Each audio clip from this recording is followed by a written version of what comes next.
Hello guys, dear students. Saturday को जो topic था वो था एटॉमिक स्ट्रक्चर का। किसका था? एटॉमिक स्ट्रक्चर का, परमाणु संरचना के बारे में बताया था। सो गाइस, उस दिन जो टॉपिक था वो बताया था रदरफोर्ड का एटॉमिक स्ट्रक्चर। तो इसमें मैंने बताया था जो परमाणु लिया था, क्या लिया था? परमाणु। और परमाणु के अंदर एक नाभिक था। क्या था? नाभिक। नाभिक के अंदर क्या होता है? क्या होता है? प्रोटॉन और न्यूट्रॉन। इसी को हम क्या कहते हैं? न्यूक्लियन कहते हैं। क्या कहते हैं? क्या कहते हैं? न्यूक्लियन। इसमें खोज जो हुई थी उसमें हुई थी प्रोटॉन की नाभिक में, और किसकी हुई थी? न्यूट्रॉन की हुई थी। किसकी हुई थी? प्रोटॉन की और न्यूट्रॉन की। किसकी हुई थी? प्रोटॉन की और न्यूट्रॉन की। और ये जो प्रोटॉन और जो न्यूट्रॉन है, क्या है? प्रोटॉन और जो न्यूट्रॉन है वो न्यूक्लियन के अंदर ही उपस्थित होते हैं। कहाँ उपस्थित होते हैं? न्यूक्लियन के अंदर, मतलब नाभिक के अंदर। तो प्रोटॉन की किसने की थी? प्रोटॉन की थी गोल्डस्टीन ने। किसने की थी खोज? गोल्डस्टीन ने। और न्यूट्रॉन की किसने की थी? चैडविक ने। और न्यूक्लियन मतलब नाभिक की रदरफोर्ड ने। और जो प्रोटॉन नाम दिया था, खोज तो गोल्डस्टीन ने की थी, और जो प्रोटॉन नाम दिया था वो किसने दिया था? रदरफोर्ड ने दिया था। और ये जो परमाणु मॉडल दिया है, क्या दिया है? परमाणु मॉडल। परमाणु मॉडल वो किसने दिया है? वो भी दिया है रदरफोर्ड ने। किसने दिया? रदरफोर्ड ने। और एक अल्फा प्रकीर्णन। क्या? अल्फा प्रकीर्णन भी किसने दिया है? रदरफोर्ड ने दिया। इसके बाद मैंने बताया था त्रिज्या, और बताई थी किसकी? नाभिक की त्रिज्या।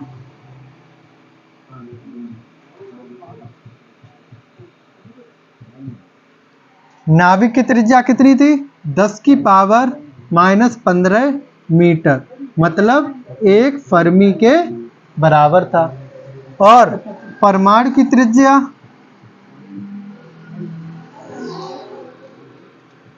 परमाणु की त्रिज्या क्या बताई थी? 10 की घात -10 मीटर, बराबर 1 एंगस्ट्रॉन के थी। सो गाइस, इसमें सैटरडे की वीडियो में एक कमेंट आया था। क्या कमेंट आया था? जो एक फर्मी है, ये तो मैंने मीटर में बताया था, जो एक फर्मी का जो मान मीटर में वो है 10⁻⁻15। क्या है? 10⁻⁻15। लेकिन जो एक कमेंट आई थी सैटरडे को, वो आई थी एक फर्मी का मान सेंटीमीटर में कितना होगा। क्या आया था? एक फर्मी का मान सेंटीमीटर में कितना होगा। सो गाइस, तो एक फर्मी का मान होता है सेंटीमीटर में 10⁻13 सेंटीमीटर। क्यों होता है? क्योंकि जो मीटर है वो सेंटीमीटर में मान किसके बराबर होता है? 1 मीटर बराबर होता है 100 सेंटीमीटर, मतलब 10 की पावर 2। तो यहाँ पर रख देंगे 10 की पावर 2, किसमें? मल्टीप्लाई में, और निकाल देंगे कितना आ जाएगा? 10 की पावर -13 सेंटीमीटर। सो गाइस, अगर आपको कोई भी डाउट हो, किसी भी टॉपिक में कोई भी डाउट लगता है, तो तुरंत कमेंट कीजिए। आपका डाउट अगली क्लास में पूरा कराया जाएगा। सो गाइस, एक कमेंट और आई थी कि आईपीएससी का वीडियो कब अपलोड होगा। सो गाइस, आईपीएससी का वीडियो बहुत जल्द अपलोड होगा। आने वाले टाइम में थोड़ा बहुत ये टॉपिक ख़त्म करने के बाद, समाप्त करने के बाद, जब ऑर्गेनिक केमिस्ट्री स्टार्ट होगी तो उसका फर्स्ट वीडियो किस पर आएगा? आईपीएससी पर आएगा। सो गाइस, आगे देखते हैं क्या बताया है। ये है रदरफोर्ड के बारे में बताया था। रदरफोर्ड ने क्या क्या बताया था? न्यूट्रॉन कहाँ है, प्रोटॉन कहाँ है, इलेक्ट्रॉन कहाँ है, ये सब खोज की थी। किसमें? रदरफोर्ड के परमाणु मॉडल में। तो इन्होंने क्या नहीं बता पाया था? इन्होंने ये नहीं बता पाया था कि जो इलेक्ट्रॉनों का व्यवस्थित क्रम है कि किस कक्षक में कौन इलेक्ट्रॉन उपस्थित होगा और किस कक्षक में कितने इलेक्ट्रॉन रहेंगे, ये इन्होंने क्लियर नहीं बता पाया। लेकिन जितना बताया है वो सब क्लियर था। तो व्यवस्थित क्रम में रखने के लिए जो इलेक्ट्रॉन कक्षक में कितने होंगे उसका क्रम, जो नियम है बोरबरी का, उसमें आपको देखने को मिलेगा। कौन नियम है? बोरबरी का। बोरबरी ने कौन सा नियम दिया है, आगे डिस्कस करते हैं।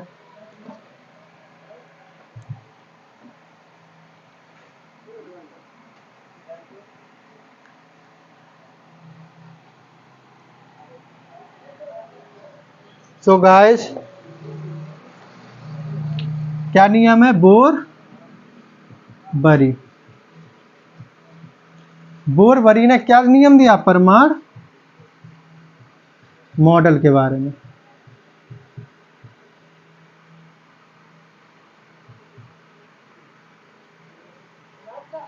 किसका? बोरबरी का परमाणु मॉडल। क्या नियम दिया इसमें? इसके पहले, बोरबरी से पहले बताया था किसने? मैक्सवेल ने। क्या बताया था? जो इलेक्ट्रॉन होते हैं, क्या होते हैं? जो इलेक्ट्रॉन होते हैं वो अपनी कक्षक में जब चक्कर लगाते हैं तो उनकी ऊर्जा का होता है ह्रास। क्या होता है? ह्रास होता है। मतलब उसमें ऊर्जा में क्या आ जाती है? कमी आ जाती है। ये किसने दिया था? मैक्सवेल ने दिया था। फिर आए बोरबरी। बोरबरी ने जो नियम दिया, बोरबरी ने मैक्सवेल का जो नियम दिया था उससे क्या करार दिया? विफल करार दिया, नकार दिया। वो क्यों नकारा? बोरबरी ने क्या कहा? यदि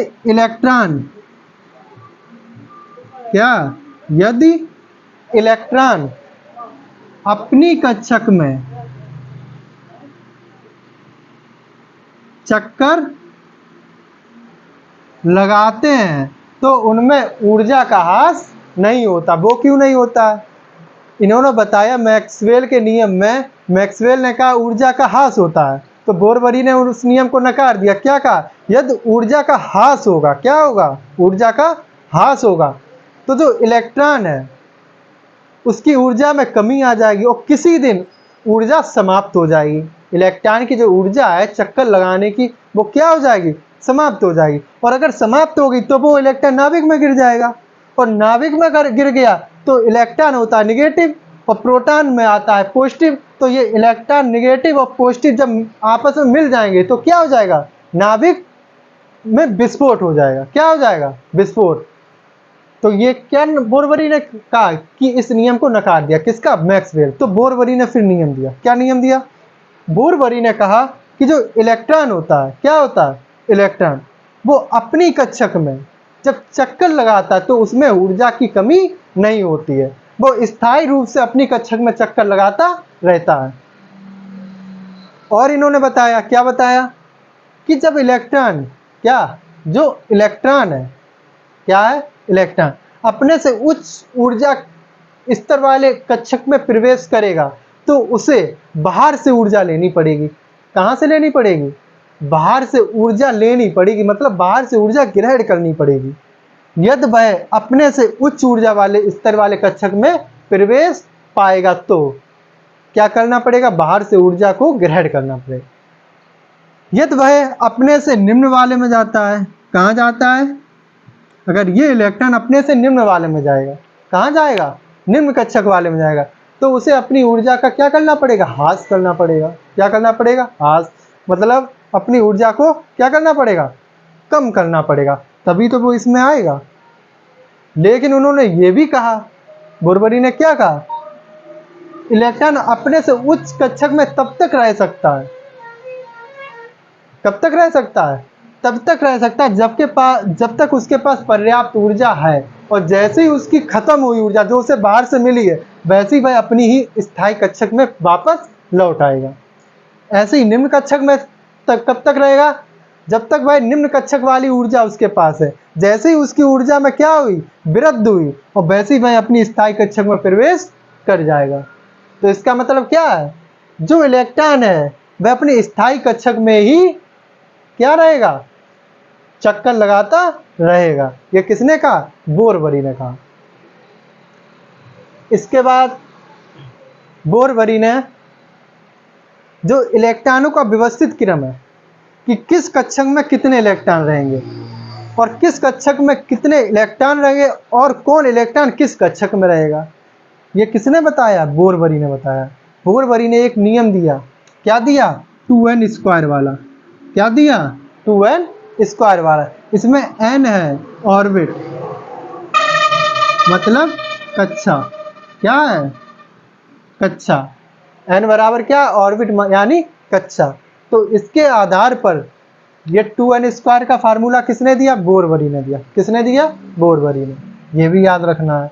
आ सकता है क्वेश्चन कि 2n स्क्वायर का जो फार्मूला है वो किसने दिया है? वो दिया है बोरवरी ने। अब इसमें क्या है? इसके द्वारा हम निकालेंगे इलेक्ट्रॉनों की संख्या। क्या निकालेंगे? इलेक्ट्रॉनों की संख्या कि किस कक्षक में कितने इलेक्ट्रॉन उपस्थित रहेंगे। और n बराबर होता है कक्षक। क्या होता है? कक्षा, ऑर्बिट। तो यहां पर हम निकालेंगे पहली कक्षक के लिए। किसकी कक्षक के लिए? पहली कक्षक के लिए। फार्मूला क्या है? 2n square. क्या है? पहली कक्षक के लिए इलेक्ट्रॉनों की संख्या।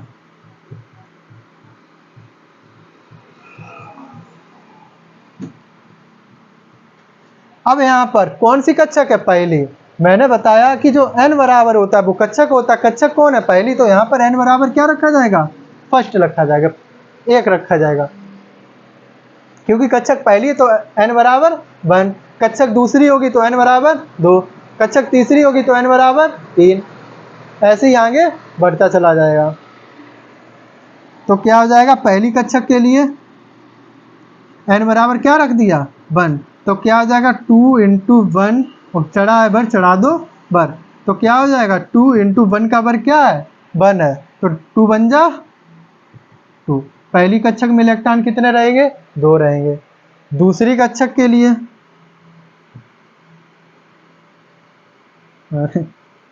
ये क्या हो गया? दूसरी कक्षक के लिए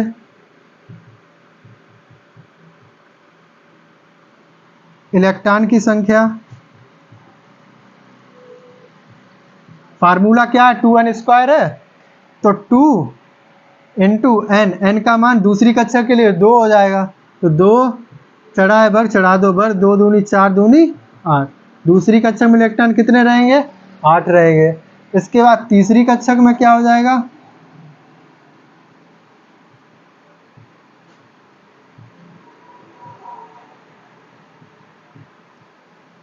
की संख्या बराबर क्या हो जाएगा? 2 इंटू कक्षक कौन है? तीसरी है। तो यहाँ पर क्या आ जाएगा? 3 आ जाएगा। चढ़ा है बर, चढ़ा दो बर, 2n स्क्वायर है, भर चढ़ा दिया। 3 तिरका 9 दूनी 18। तीसरी कक्षक में इलेक्ट्रॉन 18। चौथी कक्षक में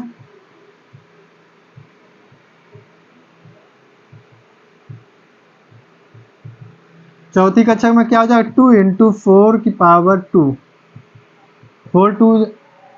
4 4 जा 16 और 2 जा 32। कितना आ जाएगा? 32।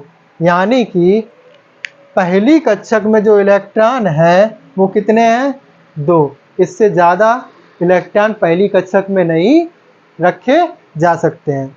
दूसरी कक्षक में इलेक्ट्रॉन 8, तीसरी कक्षक में इलेक्ट्रॉन 18, चौथी कक्षक में इलेक्ट्रॉन 32। यानी पहली, दूसरी, तीसरी और चौथी 2, 8, 18 और 32 इतने इलेक्ट्रॉन रखे जाएंगे।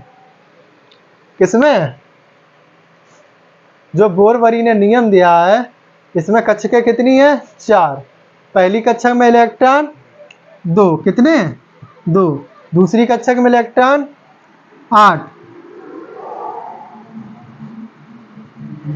1 2 3 4 5 6 7।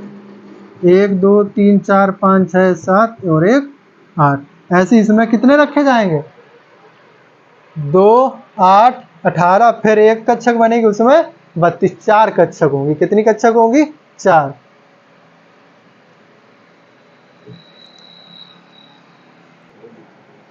सो गाइज, इलेक्ट्रॉनों का जो क्रम है वो तो बता चुका हूँ, कौन कक्षक में कितने इलेक्ट्रॉन भरे जाएंगे, तो ये तो क्लियर हो गया। अब आगे थोड़ा देखते हैं, आगे क्या है ये जान लेते हैं कि इलेक्ट्रॉन, प्रोटॉन, न्यूट्रॉन पर आवेश कितना होता है, ये भी इम्पोर्टेंट है, और द्रव्यमान कितना होता है। तो गाइस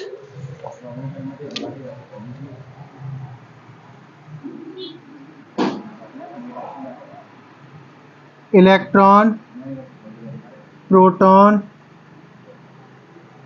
न्यूट्रॉन,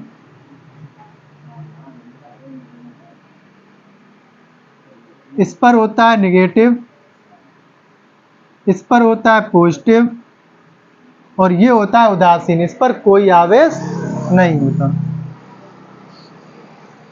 इलेक्ट्रॉन पर क्या होता है, नेगेटिव होता है, प्रोटॉन पर क्या होता है, पॉजिटिव होता है, और न्यूट्रॉन पर क्या होता है, कोई आवेश नहीं। इलेक्ट्रॉन पर कितना आवेश होता है, माइनस लगाए तो माइनस लगाएंगे 1.6, क्या है ये आवेश, कितना होता है 1.6 into 10 to the power -19 coulomb. क्या होता है, माइनस के 1.6 into 10 to the power -19 coulomb. इसका भी यही होता है, लेकिन जो चिन्ह है यहाँ पर माइनस लगाए तो माइनस हो जाएगा, यहाँ पर प्लस है तो क्या हो जाएगा, प्लस। किसका आवेश, प्रोटॉन का। प्रोटॉन का आवेश 1.6 प्लस के into 10 to the power -19 coulomb. और न्यूट्रॉन पर कोई आवेश नहीं है, तो न्यूट्रॉन पर आवेश कुछ नहीं। इसके बाद आ जाओ द्रव्यमान पर। काय पर आ जाओ, द्रव्यमान पर। तो जो द्रव्यमान होता है, इलेक्ट्रॉन पर जो द्रव्यमान है वो कितना होता है, इलेक्ट्रॉन पर जो द्रव्यमान होता है, यहाँ पर क्या है, द्रव्यमान। इलेक्ट्रॉन पर द्रव्यमान होता है 9.1 into 10 to the power -31 kg। कितना होता है, 9.1 into 10 to the power -31 kg। Proton का कितना होता है, प्रोटॉन का होता है 1.6725 into 10 to the power -27 kg। Neutron पर कितना होता है, इसका भी होता है 1.67, और 2 और 5 की जगह हो जाएगा 4 और 8 into 10 to the power -27 kg।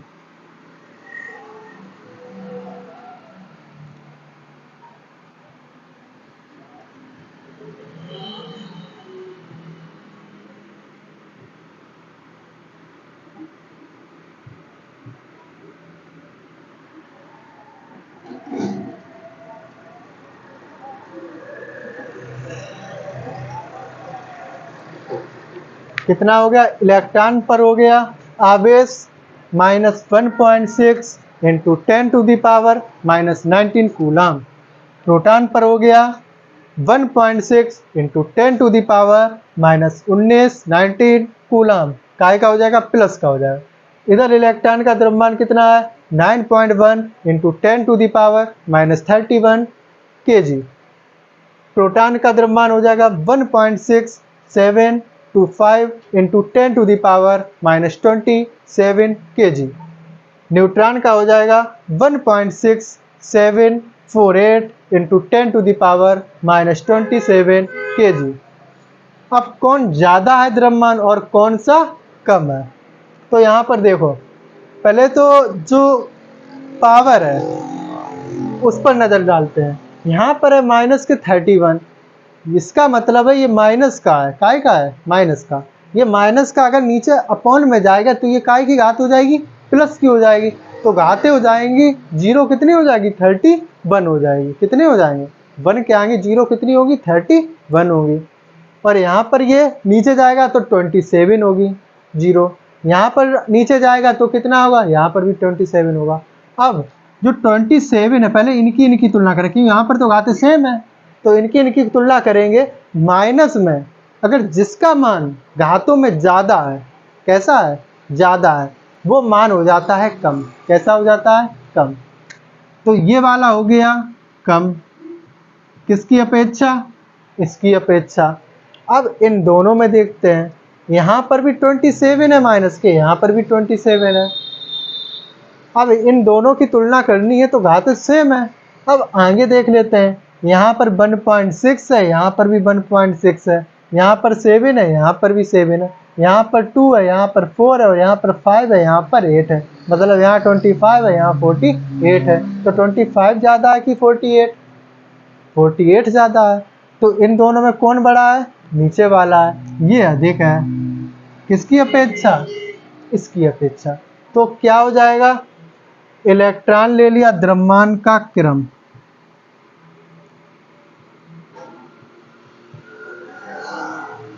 द्रव्यमान का क्रम क्या हो जाएगा, इलेक्ट्रॉन, प्रोटॉन और न्यूट्रॉन। तो इलेक्ट्रॉन जो है वो सबसे कम है, इन दोनों से कम है, तो ये क्या हो जाएगा, कम हो गया, इन दोनों से कम है। प्रोटॉन देखो, ये जो प्रोटॉन है और ये न्यूट्रॉन है, 48 है यहाँ 25 है, तो ये अधिक है। मतलब ये क्या है, सबसे अधिक है, ये सबसे अधिक है, फिर इससे अधिक ये, और सबसे कम ये है। तो ऐसा हो जाए, जिधर ये दो टांगे ऐसी हैं, ये टांगे हैं, क्या टांग, जिधर ये टांग है उधर होता है क्या, बड़ा मान, और जिधर मुंह होता है वो होता है छोटा मान। तो ये बड़ा हो गया, इससे छोटा ये है, और इससे बड़ा ये है, और ये इससे छोटा है। तो ये हो गया द्रव्यमान का क्रम। कैसा क्रम है, बढ़ता हुआ, द्रव्यमान का क्रम बढ़ता हुआ।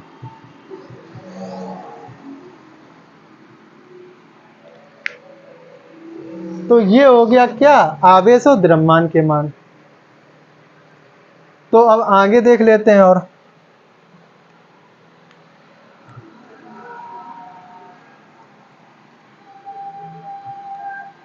अब जान लेते हैं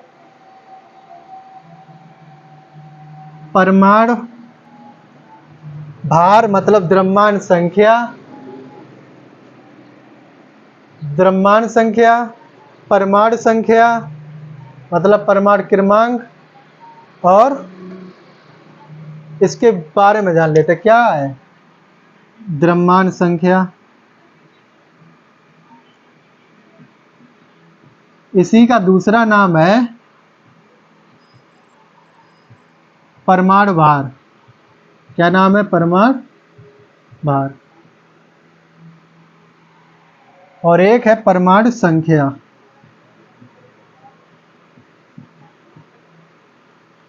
जिसका दूसरा नाम है परमाणु क्रमांक।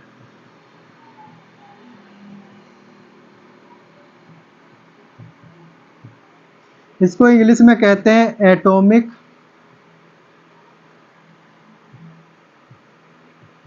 नंबर, इसको कहते हैं एटॉमिक मास। तो ये जान लेते हैं, पहले जानते हैं एटॉमिक नंबर।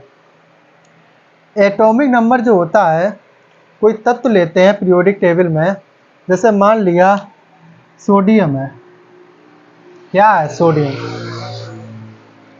सोडियम लिखा ऐसे जाता है 11-23। ये जो नीचे वाला स्थान है ये 11 है, ये होता है परमाणु क्रमांक। और जो ऊपर है बोझा है, जो ये बोझा है, इसके सर पर क्या है, ये बोझा है। और बोझा कहाँ रहता है, सर पर रहता है। बोझा मतलब भार, भार कहाँ रहता है, सर पर रहता है। तो ये जो सोडियम के ऊपर है भार है, वो क्या है, परमाणु भार है या द्रव्यमान संख्या है। और ये क्या है, नीचे स्थान है, इसीलिए इसको कहते हैं परमाणु क्रमांक। तो परमाणु क्रमांक क्या है, यही होता है इलेक्ट्रॉनों की संख्या। क्या होता है, इलेक्ट्रॉनों की संख्या। और यही होता है प्रोटॉनों की संख्या। क्या होता है, प्रोटॉनों की संख्या। तो इलेक्ट्रॉनों की संख्या कह लो या प्रोटॉनों की संख्या कह लो, और वैसे क्लियर ये रहेगा, कहेंगे क्या, प्रोटॉनों की संख्या, क्योंकि प्रोटॉनों की संख्या होती है वो कभी बदलती नहीं, इलेक्ट्रॉन संख्या बदलती रहती है। क्या रहती है? बदलती रहती है। कभी वो निम्न कक्षक में चला जाता है और कभी वो उच्च कक्षक में चला जाता है, तो इलेक्ट्रॉन संख्या घटती बढ़ती रहेगी, लेकिन प्रोटॉन वही रहेगा, प्रोटॉन बदलता नहीं है। तो एटॉमिक नंबर किसे कहते हैं? प्रोटॉनों की संख्या को क्या कहते हैं? एटॉमिक नंबर कहते हैं। और द्रव्यमान संख्या बराबर भार, मतलब परमाणु भार बराबर फार्मूला क्या होता है? अब जैसे ये परमाणु है, क्या है? परमाणु है, इसमें ये नाभिक है, और नाभिक में क्या स्थित होता है? Proton plus neutron. क्या स्थित रहता है? Proton plus neutron. तो नाभिक का जो भार होता है, क्या होता है? नाभिक का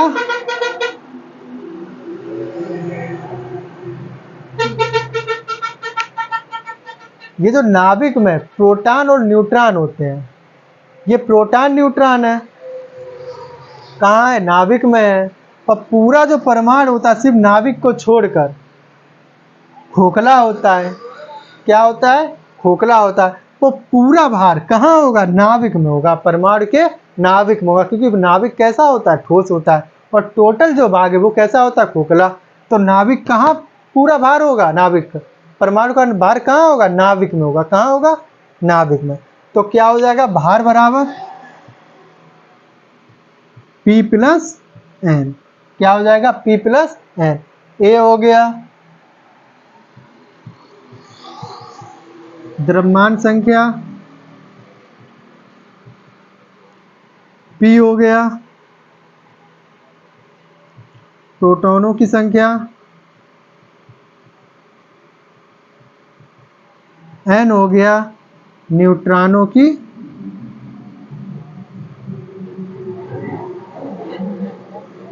संख्या। और एक बात याद रखना है, जो इलेक्ट्रॉन और प्रोटॉन होते हैं और जो द्रव्यमान संख्या होती, जो इलेक्ट्रॉन प्रोटॉन होते हैं और जो परमाणु संख्या होता है, ये आपस में बराबर होते हैं। क्या होते हैं? बराबर होते हैं। क्या? इलेक्ट्रॉन, प्रोटॉन और परमाणु संख्या, मतलब Z। और Z बराबर क्या होता है? यहाँ लिखे दे रहे, Z बराबर होता है परमाणु क्रमांक।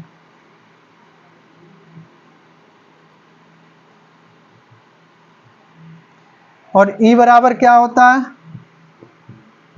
इलेक्ट्रॉनों की संख्या। इतना और याद रखने हैं कि E बराबर P बराबर Z होता है, इलेक्ट्रॉनों की संख्या, प्रोटॉनों की संख्या और परमाणु क्रमांक। अब इससे थोड़े बहुत सवाल देख लेते हैं। क्या देख लेते हैं? न्यूमेरिकल देख लेते हैं थोड़े बहुत।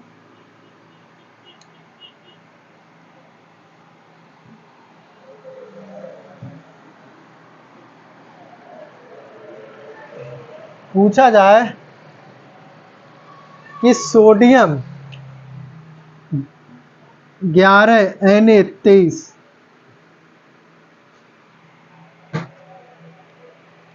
में न्यूट्रॉनों की संख्या, इलेक्ट्रॉनों की संख्या, प्रोटॉनों की संख्या, द्रव्यमान संख्या कितनी है?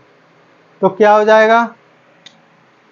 मैंने बताया था कि जो 11 है, जो आगे लगा होगा वो क्या होगा? जो मतलब नीचे होगा वो क्या होगा? परमाणु क्रमांक होगा। क्या होगा? परमाणु क्रमांक होगा। इसी को क्या कहते हैं? इलेक्ट्रॉनों की संख्या कहते हैं। इसी को क्या कहते हैं? प्रोटॉनों की संख्या कहते हैं। क्या कहते हैं? प्रोटॉनों की संख्या। तो मान कितना है? 11 है। और परमाणु भार कितना दिया गया है? 23, जो कि A बराबर होता है 23। इतना तो मालूम ही है सबको। तो डायरेक्ट अगर ऐसा दिया जाए तो ऐसे हो जाएगा, ठीक। और यदि सिर्फ दे दिया जाए किसी तत्व का इलेक्ट्रॉनों की संख्या 20 है, कितना है? इलेक्ट्रॉनों की संख्या 20 है, और न्यूट्रॉनों की संख्या, न्यूट्रॉनों की संख्या कुछ भी दे दें, मान लिया न्यूट्रॉनों की संख्या दे दी है, न्यूट्रॉनों की संख्या दी है, इलेक्ट्रॉनों की संख्या है 20 और न्यूट्रॉनों की संख्या भी ले ले 20। पूछ दिया जाए परमाणु भार या द्रव्यमान संख्या कितनी है, ए बराबर, तो क्या हो जाएगा, फार्मूला हमने बताया था, ए बराबर लग जाएगा P प्लस एन। क्या लग जाएगा, P प्लस एन। अब मैंने बताया था जो E बराबर और P बराबर क्या होता है, Z होता है, तो यहाँ पर क्या हो जाएगा, E का मान किसके बराबर हो जाएगा, P के बराबर हो जाएगा। तो ये तीनों मान किसके बराबर हैं, 20 के बराबर है। क्या है, 20 के बराबर। तो यहाँ पर A का मान निकालना है, P का मान कितना है, E बराबर भी 20 है, P बराबर भी 20 है, Z बराबर भी 20 है, तो P का मान कितना है, 20 है, प्लस न्यूट्रॉनों की संख्या कितनी दी गई है, 20, तो A बराबर कितना हो जाएगा, 40। अगर कोई तत्व पूछ ले ये तत्व कितना है, तो E इलेक्ट्रॉनों की संख्या 20 है, तो 20 में कौन सा तत्व होता है जिसका स्थान परमाणु क्रमांक कितना हो, 20 हो, वो वहाँ पर कौन सा तत्व होता है, वहाँ पर होता है कैल्शियम। क्या होता है, कैल्शियम। तो 20 और इसका होता है 40। कितना होता है, 40। सो गाइस आगे की क्लास कल आपको देखने को मिलेगी। सो गाइस इस चैनल को सब्सक्राइब कीजिए और वीडियो को ज़्यादा से ज़्यादा ग्रुप में शेयर कीजिए और लाइक कीजिए। सो गाइस कल मिलते हैं अगली क्लास के साथ।